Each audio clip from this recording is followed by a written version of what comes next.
ચિહ્નો આપણે વિરામ ચિહ્નો વિશે જાણીશું. તો આપણા મુખ્ય વિરામ ચિહ્નો 8 છે. કેટલા? 8 છે. તો આવા વિરામ ચિહ્નો આપે છે, બરાબર. તો પહેલું ચાલુ આવશે આપણું કે પૂર્ણ વિરામ ચિહ્ન.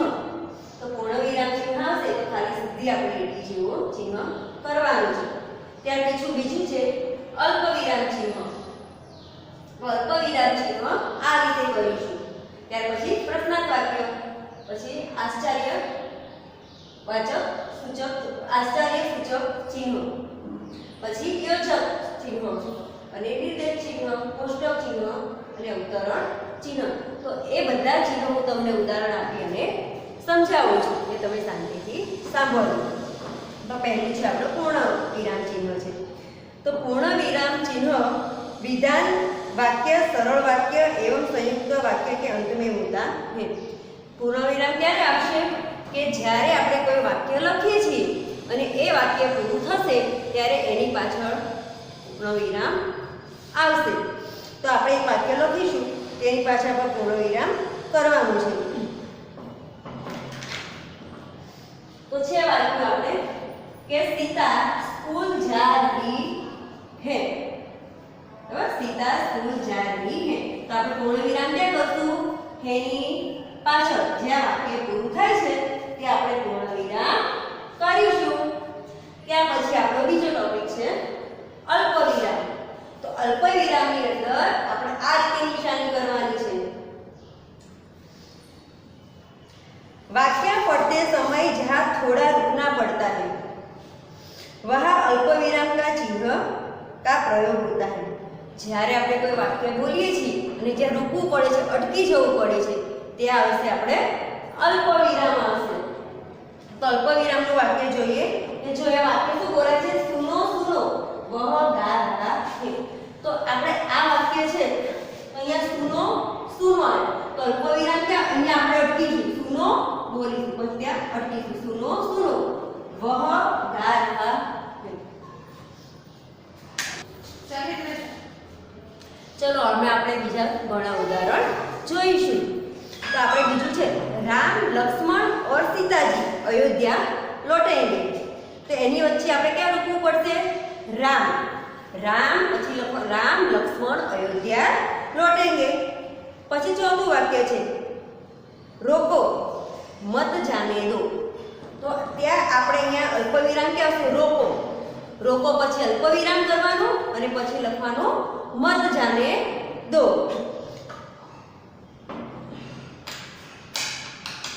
क्या પછી ત્રીજું છે પ્રશ્નવાચક ચિહ્ન. जिस वाक्य में किसी व्यक्ति से कुछ जानकारी प्राप्त करने हेतु उपयोग में लिए जाने वाला वाक्य के अंत में प्रश्नार्थ वाक्य का चिन्ह लगाया जाता है. तो जे वाक्यની અંદર આપણે પ્રશ્ન પૂછીએ છીએ અને એની આપણને જાણકારી મળે છે એની પાછળ આપણે શું કરવામાં આવે છે? પ્રશ્નાર્થ વાક્ય. આજે આપણે એ પ્રશ્નાર્થ વાક્ય વિશે જોઈશું. આમાં છે પ્રશ્નાર્થ વાક્યમાં કે पेड़ के नीचे कौन खड़ा है? पेड़ के नीचे कौन खड़ा है? तो ઝાડના નીચે કોણ ઊભું છે? આપણે પ્રશ્ન પૂછ્યો છે તો આપણે એને શું કહીશું? પ્રશ્નાર્થ વાક્ય. અને પાછળ પ્રશ્નાર્થ ચિહ્ન કરવાનું. જો આપણે પ્રશ્નાર્થ ચિહ્ન ના કરીએ તો આપણો જવાબ કેવો પડશે? ખોટો. પછી બીજું છે કે तुम्हारा नाम क्या है? એટલે કે તમારું નામ શું છે? તો तुम्हारा नाम क्या है? તો એની પાછળ આપણે પ્રશ્ન પૂછ્યો છે તેની પાછળ આપણે શું કરશું? પ્રશ્નાર્થ ચિહ્ન કરીશું. ત્યાર પછી ત્રીજું ઉદાહરણ છે आप घर वापस कब आओगे? આજે આપણે કોઈ બહાર ગયો હોય તો આપણે પૂછીએ છીએ કે તમે ઘરે ક્યારે આવશો? તો આપણે હિન્દીમાં બોલવાનું છે કે આપ ઘર વાપસ કબ आओगे. તે આપણે પ્રશ્ન પૂછ્યો છે તેના પાછળ શું કરીશું? આપણે પ્રશ્નાર્થ ચિહ્ન. પછી ચોથું बिच्छू ने किसको डंक मारा? કેવી આમ આશ્ચર્ય થાય એવો પ્રશ્ન છે ને. પ્રશ્ન પૂછ્યો છે કે बिच्छू ने किसको डंक मारा. ત્યાર પછી આપણે ચોથો આશ્ચર્ય સૂચક ચિહ્નો. તો આશ્ચર્ય સૂચક ચિહ્નની અંદર શું કરશું? આપણે એક લીટો કરી નાનું ટપકું કરીશું એટલે શું કહીશું? ઉદ્ગારવાચક. તો આપણે એની વ્યાખ્યા પહેલા જોઈશું. आश्चर्य, घृणा, सुख, दुख यानी के मन में भावों को प्रकट करने के लिए इसका प्रयोग होता है. जैसे अरे, बाप रे, वाह. कोई आश्चर्य थाय एवी बात होय तो આપણે કાં તો દુઃખ થાય એવી વાત હોય તો આપણે તરત જ બોલીએ છીએ અરે, કાં તો એમ બોલીએ છીએ બાપ રે. આવા બધો શબ્દ બોલીએ છીએ ત્યારે એની અંદર આપણે એ આશ્ચર્યવાચક ચિહ્ન લગાવવાનું આવતું હોય તો આશ્ચર્યવાચક આ રીતે લગાવીશું. ધારો કે આપણે ક્યાંય જતા હોઈએ અને રસ્તામાં આપણને વાઘ મળે તો શું થાય? એ ભય થયું, બીક લાગી ને, તો આપણે શું બોલીએ છીએ એ વખતે? ભાગો, બાઘ આયા. તો એ આશ્ચર્યવાચક થયું. તો આપણે એની પાછળ ચિહ્ન એ કરીશું. તો પહેલું છે આપણે अरे यह क्या होगा? तो अरे પછી શું કર્યું? આ છે શું કહીશું? આશ્ચર્યવાચક. अरे यह क्या होगा પાછળ આવ્યો પ્રશ્નાચિહ્ન. એમ કે અરે અચાનક શું થઈ ગયું? કોઈ માણસ બીમાર હોય, આપણે મળવા ગયા હોય અને થોડા સમય પછી આપણને એવા સમાચાર મળે કે ઓફ થઈ ગયું છે તો આપણને શું થઈ જાય એકદમ? અરે આ એક શું અચાનક શું થઈ ગયું? तो ये આપણે હિન્દીમાં બોલીશું અરે यह क्या हो गया. ત્યાર પછી બીજું વાક્ય છે વાહ આપને તો કમાલ કર દિયા. કમાલ એટલે કે નવાઈ લાગે તેવી વાત છે આ એ શું કહે છે? વાહ આપને તો કમાલ કર દિયા. કે છે ભાગો, ભાગ આયા. ત્યાર પછી ક્યો રી क्या तू आंखों से अंधी हो? પ્રશ્ન પૂછે છે કે क्या तू आंखों से अंधी हो. ત્યાર પછી આપણે જોઈશું યોજક ચિહ્ન. योजक चिन्ह का उपयोग सामासिक शब्दों के जोड़ने के लिए होता है. એટલે આપણે જ્યારે શબ્દો જોડવો હોય છે ત્યારે યોજક વાક્યનો ઉપયોગ, યોજક ચિહ્નનો ઉપયોગ કરવામાં આવે છે. તો આપણે सबके जीवन में सुख दुख आते रहते हैं. તો સુખ દુઃખ લખે એની વચ્ચે આપણે યોજક ચિહ્ન મૂકીશું. તો સુખ પછી યોજક ચિહ્ન આવશે.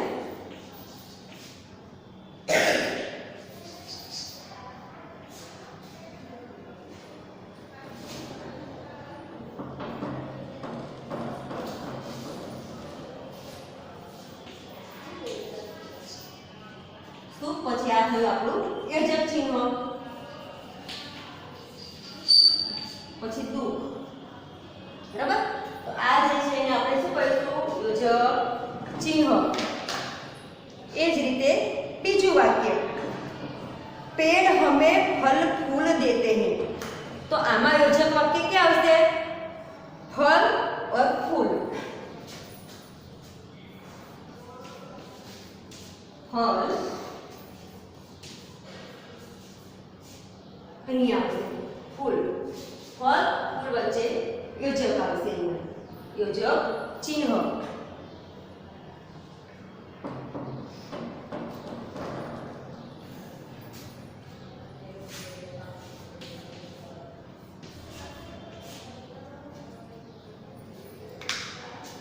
ત્યાર પછી ત્રીજું છે માતા પિતા की सेवा ही सच्ची पूजा है. યોજકની અંદર પાછું આપણે આવશે માતા પિતા ही सच्ची सेवा पूजा. माता पिता की सेवा ही सच्ची पूजा है. તો એની અંદર યોજક આવશે માતા અને પિતાની વચ્ચે. માતા પિતા તો વચ્ચે યોજક બે શબ્દની વચ્ચે આવશે. અહીંયા સુખ દુઃખની વચ્ચે, અહીંયા ફૂલ કોણ અને અહીંયા માતા પિતા. ત્યાર પછી એક બીજું ઉદાહરણ જોઈશું. પ્રિયંક રાત दिन मेहनत करता था. તો એની વચ્ચે આવે પ્રિયંક રાત दिन मेहनत करता था. તો રાત અને दिन વચ્ચે યોજક આવશે. રાત दिन. તો રાત दिन વચ્ચે યોજક આવશે. ત્યાર પછી આપણે જોઈશું છઠ્ઠું છે નિર્દેશક ચિહ્ન. નિર્દેશક ચિહ્નની અંદર પણ આ લીટી આવશે, મોટી લીટી આવશે, એમાં લાંબી આવશે થોડી.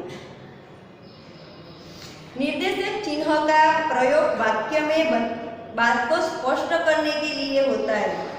જ્યારે આપણે નિર્દેશક ક્યાં છે, જ્યારે આપણે વાક્ય કોઈ સ્પષ્ટ કરવાની હોય છે તેની વચ્ચે આપણે આ નિર્દેશક કરીશું ચિહ્ન. તેના ઉદાહરણ ધરાવ તમે સમજો. राम के 2 पुत्र थे, लव और कुश. चलो આપણે આનું ઉદાહરણ જોઈશું. राम के 2 पुत्र थे. तो આપણે राम के 2 पुत्र थे निर्देशक वाचक चिन्ह क्या કરીશું? આ એક વાક્ય આપણું પૂરું થયું હતું અહીંયા કે राम के 2 पुत्र थे. પછી આપણે અહીંયા કરીશું આ ચિહ્ન કરશું. એના કોણ પુત્ર હતા? લવ और कुश.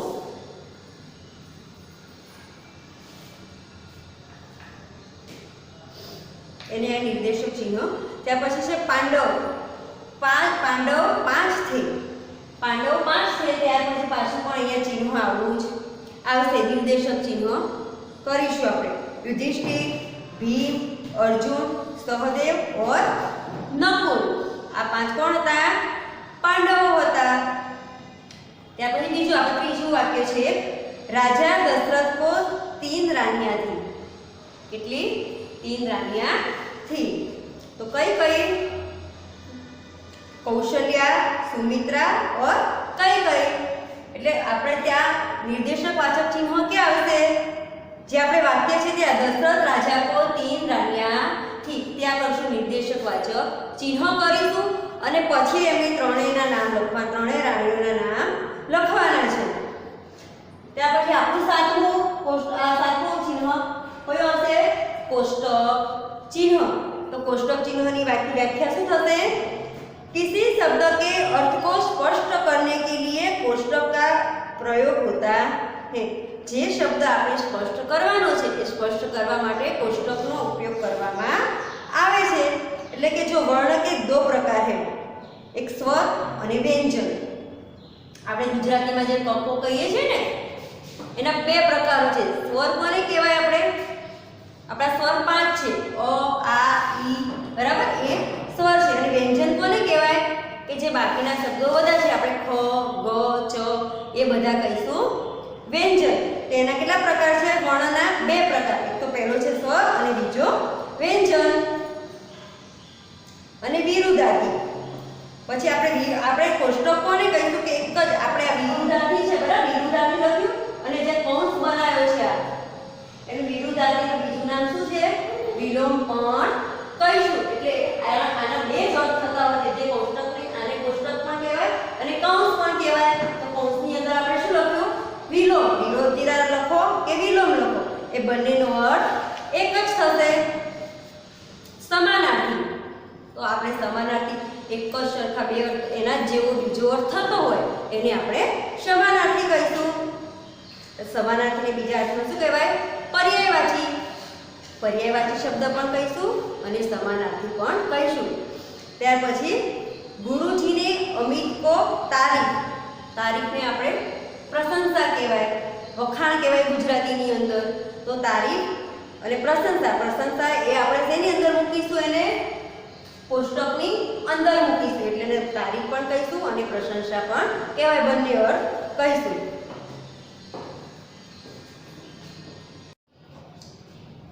अवतरण चिन्ह. अवतरण चिन्ह के 2 रूप है, ईखरा, दुहरा. बराबर. ईखरा એટલે કે એની અંદર એક જ ચિહ્ન આવતું હોય તેને આપણે શું કહીશું? એકહરા. અને જે 2 ચિહ્ન આવતા હોય ત્યાં શું કહીશું? દુહરા. એક ચિહ્ન 2 શબ્દ આવતા હોય તો આપણે એક ચિહ્ન કરીશું અને જો 2 થી વધારે શબ્દો આવતા હોય તે આપણે કેટલા ચિહ્ન કરીશું? 2 ચિહ્ન. એને અવતરણ ચિહ્ન कहीशुं આપણે.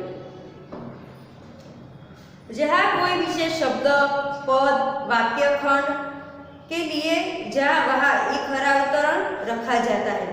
जैसे कि बच्चे दादी जी को प्यारे बाबू कहते थे. तो अहींया एक ज अवतरण चिन्ह आवशे. कारण કેટલા શબ્દ છે? 2. प्यारे बाबू.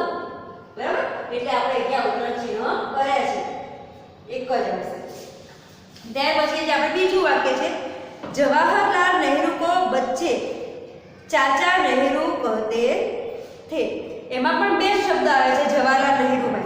જે જવાહરલાલ નહેરુ છે એને શું કહેતા હતા બધા? ચાચા નહેરુ. એટલે એમાં પણ કેટલા ઉતરણ ચિહ્નો આવશે? बराबर एक ज आवशे।